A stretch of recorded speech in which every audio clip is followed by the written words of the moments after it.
উচ্চ মাধ্যমিকে রাজ্যে অষ্টম কৌশিক ঘোষকে সংবর্ধনা দিলেন নবগ্রামের বিধায়ক কানাই চন্দ্র মণ্ডল এবং পশ্চিমবঙ্গ সরকারের এনবিএসটিসি ডিরেক্টর ও জেলা পরিষদ সদস্য রাজীব হোসেন।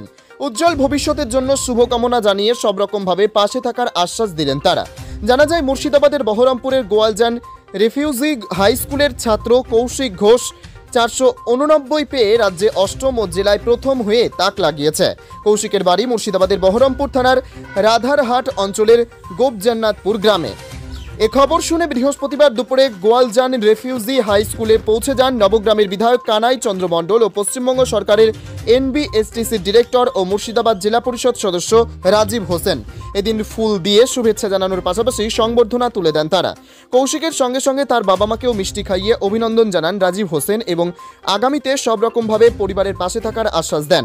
এদিন রাজীব হোসেন জানান, আমরা শুধু এলাকাবাসী বলে না, আমরা গোটা জেলার পক্ষ থেকে যে একদম সাধারণ মানুষ, একদম সাধারণ পরিবার থেকে কৌশিকের মতন একটা ছেলে যে একটা ভালো রেজাল্ট করেছে, তো আমরা খুব খুশি। আমরা ধন্যবাদ জানাবো তার বাবা মা আমার বাম পাশে দাঁড়িয়ে আছে, এবং তার আর একটা অভিভাবক এই গোয়ালজান রিফিউজি বয়েজ স্কুলের প্রধান শিক্ষক, তিনিও আমাদের মধ্যে উপস্থিত আছেন, এবং আমাদের এমএলএ সাহেব থেকে শুরু করে আমাদের এখানকার অঞ্চলের প্রধান, উপপ্রধান, পার্শ্ববর্তী অঞ্চলের মেম্বাররা তারাও উপস্থিত আছেন। আমরা তিল করে আমরা যতটুকু পারি আমরা এই স্কুলের শুভ কাজ এবং বিভিন্ন কাজের মাধ্যম দিয়ে পাশে থাকার চেষ্টা করি। এই জেলার এবং রাজ্যের একটা গর্ব যে কৌশিক তার সাধারণ পরিবার থেকে পুনরায় জেলা দেখিয়ে দিল গোটা জেলার মানুষকে যে হ্যাঁ, চেষ্টা করলে হয়। এত সুন্দর একটা রেজাল্ট।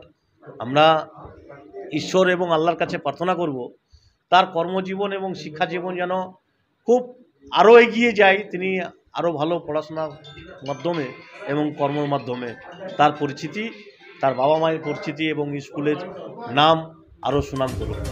অন্যদিকে কৌশিকের সাফল্য নিয়ে বিধায়ক কানাই চন্দ্র মণ্ডল জানান, হ্যাঁ, আমার বিধানসভার গর্ব এবং আমার জেলারও গর্ব, যে গর্বের মধ্যে দিয়ে আমি বলতে পারি যে কৌশিক ঘোষ আজকে আরও যারা ছাত্রছাত্রী, যারা ভবিষ্যতে যারা মাধ্যমিক দিবে, উচ্চ মাধ্যমিক দিবে, তাদের কাছে কৌশিক প্রেরণা, এবং সেই প্রেরণা তৈরি করবে। এবং আমার গোটা মুর্শিদাবাদ জেলার ছাত্রছাত্রী আগামী দিন একটা প্রতিদ্বন্দ্বিতার জায়গা থেকে তারাও রেজাল্ট ভালো করার চেষ্টা করবে। সুতরাং আমাকে ভালোই লাগছে। আসিফ রানীর রিপোর্ট, মুর্শিদাবাদ গ্লোবাল টাইমস।